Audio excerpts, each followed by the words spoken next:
Hello friends, today I want to introduce you to the amazing KROS 110 thermostat. If you're involved in boiler installation or interested in choosing the perfect heat for your home, then this video review is for you.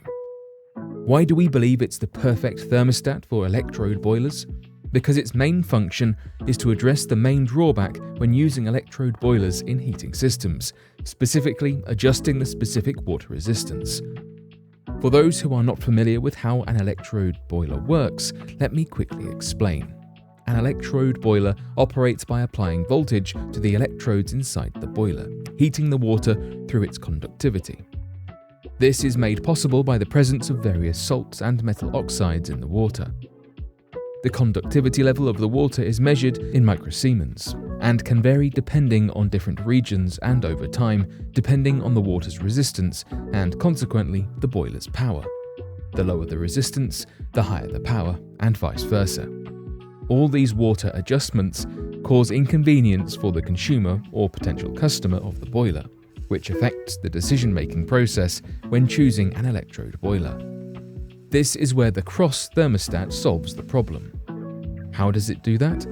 It allows you to smoothly adjust the applied voltage, similar to adjusting a water faucet, eliminating the main drawback of an electrode boiler. You can set the current strength as you need, regardless of the water properties in your heating system. Of course, there are limits. For example, KROS 110 cannot set a value below 6 amps or above 50 amps. It's important to understand that this scale is variable. Setting the knob in the middle doesn't mean you'll get 25 amps at the output. You'll receive half of your input, so to speak, data. That is, half of the ratio of water resistance to the electrode surface area. When I connected KROS to these electrodes to record the video, I initially connected only one phase and one neutral electrode.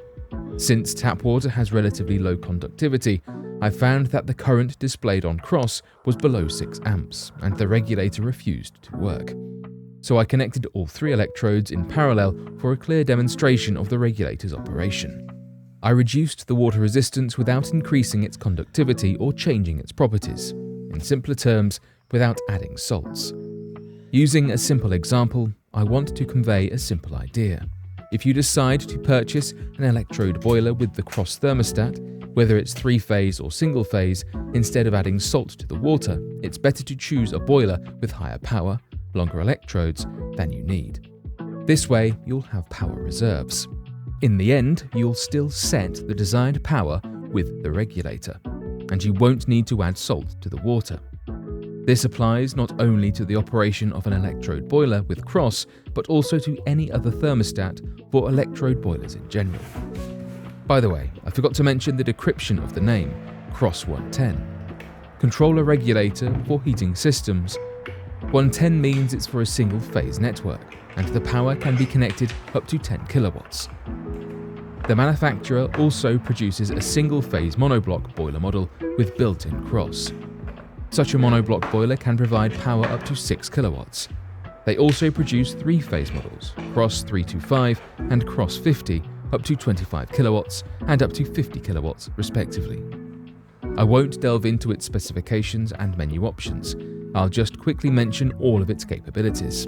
It can simultaneously control 2 boilers in one heating system. The first is an electrode boiler, and the second can be an existing solid fuel, gas, or any other type.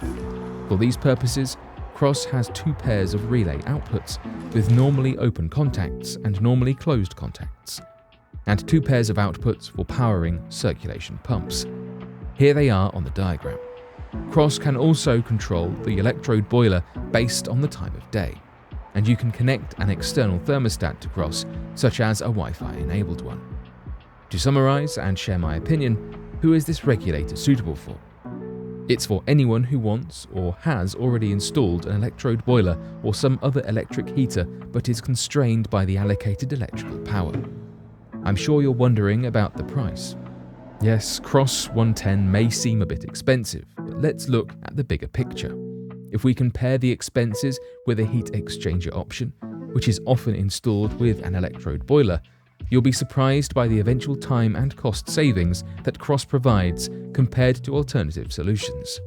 In addition to the heat exchanger, You'll need an additional circulation pump, expansion tank, a couple of additional valves, connections, pipes, etc. Moreover, the boiler control box will no longer be necessary. That's all for today. In the near future, I will make a video manual on the KROS 325 menu. Links to our online store with KROS thermostats and Electrode boilers are provided in the video description. Until next time on this channel.